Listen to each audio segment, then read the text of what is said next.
תיאור היחיד עד כה שנמצא בעולם, תיאור חי מהמכות שהיו במצרים. והמצרי כותב, תראו מה הוא כותב: מכות בכל הארץ, דם בכל מקום, הנהר הוא דם, האנשים נרתעים מלטעום, בני אנוש צמאים למים, אלה ממנו, זהו אושרנו, מה נעשה?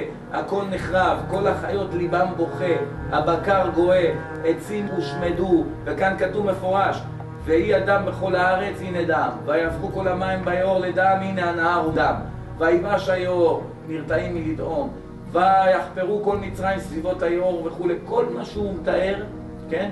הכל מתואר פה בפרטי פרטים. זה מסמך שגויים מצאו, זה מוחזק על ידי הגויים, גויים תרגמו, גם הישראלים תרגמו. אתה רואה תיאור מדויק של מה שהיה ביציאת מצרים.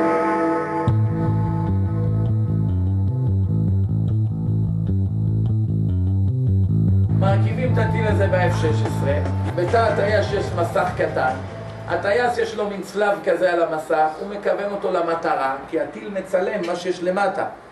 ברגע שהוא נועל את זה על חלון של איזה בניין, והוא רוצה להשחיל שם את הטיל, הוא נועל. באוזנייה הוא שומע טוטוט דזיגנט, טוטוט דזיגנט, התביית, הוא נעול. עכשיו, איך שהטייס לא יטוס, העין היא כמו העין של האדם, היא מסתכלת, היא הולכת לפי שחור לבן. יש לה נתונים, היא מסתובבת העין לפי המטרה. קיצור, למה אני מראה לך את הטיל הזה? כי אפילו דבר כזה כתוב עליו בתנ"ך. קודם כל, חוץ מזה, כאן כתוב נבואה של מלחמת המפרץ, שכל המדינות הגדולות, הנחשבות, נאספו יד אחת נגד בבל, בבל זה העיראקים, כי הנה אנוכי מעלה על בבל קהל גויים גדולים מארץ צפון, אשר משם תילכד. חיצב כגיבור משכיל לא ישוב ריקם. חיצב כגיבור משכיל, המלבים לפני 150 שנה. חיצב כגיבור משכיל, בזמן המלחמה שיתקיפו, העמים האלה יתקיפו את בבל, את סדאם חוסיין, חיצי האויב יהיו דומים כאילו יש להם שכל, ויבואו מעצמם אל המטרה. אפשר שנה רצוף לשבת ולתת לך הוכחה אחרי הוכחה. מחקרים מדעיים שאישה שטובלת במקווה הסיכוי שלה לקבל סרטן הוא פי כמה וכמה פחות מאישה שלא טובלת. מחקרים מדעיים, הכל, כל מצווה שיש בתורה, יש מחקרים מדעיים היום לבסס את החוכמה שיש במצווה הזאת. אף על פי שהדברים האלה נכתבו בדור שהרפואה לא הייתה מתפתחת כמו היום כביכול. ברוך אתה אדוני אלוהינו מלך העולם אשר קידשנו במצוותיו וציוונו להדליק נר של שבת קודש.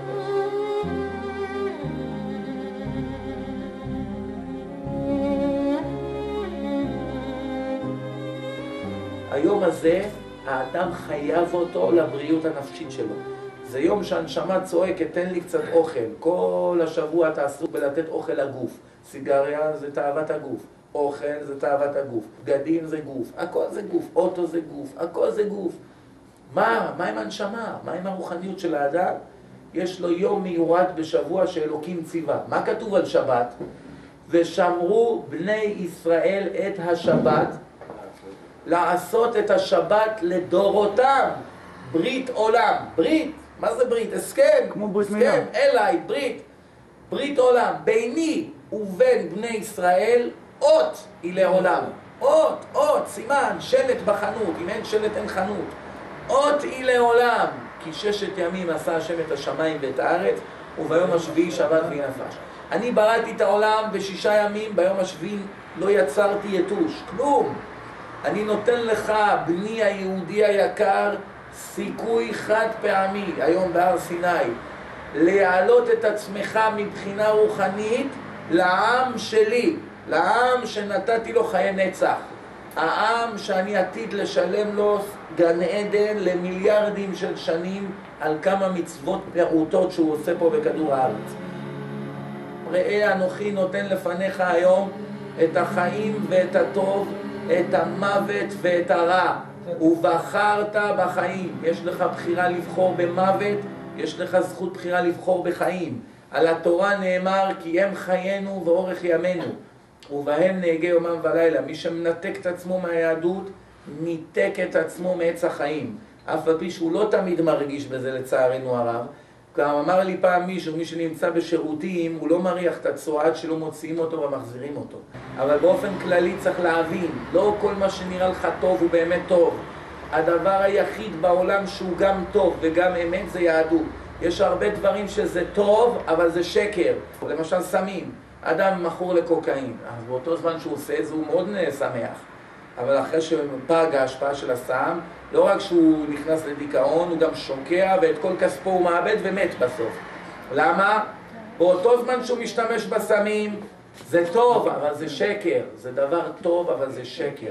אדם שמקיים יחסים עם כל מיני בחורות, חיי הוללות, אבל יום יבוא והוא ישלם על זה מחיר כבד. זה לא האמת. אלוקים אמר, מי שיחיה בדרך הזאת ישלם מחיר כבד, או פה או בעולם הבא. אבל יהדות זה הדבר היחיד בעולם שמי מצעיר על זה, לא אני. אם אני הייתי אומר מי אני שתשמעו בקולי.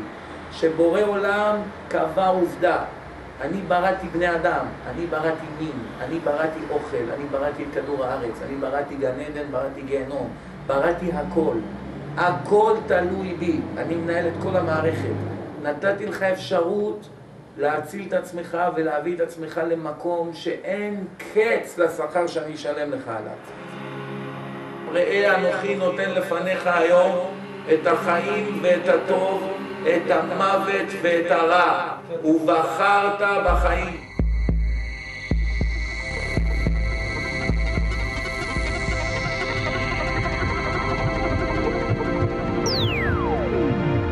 נולדתי בקיבוץ של השומר הצעיר, קיבוץ רוחמה.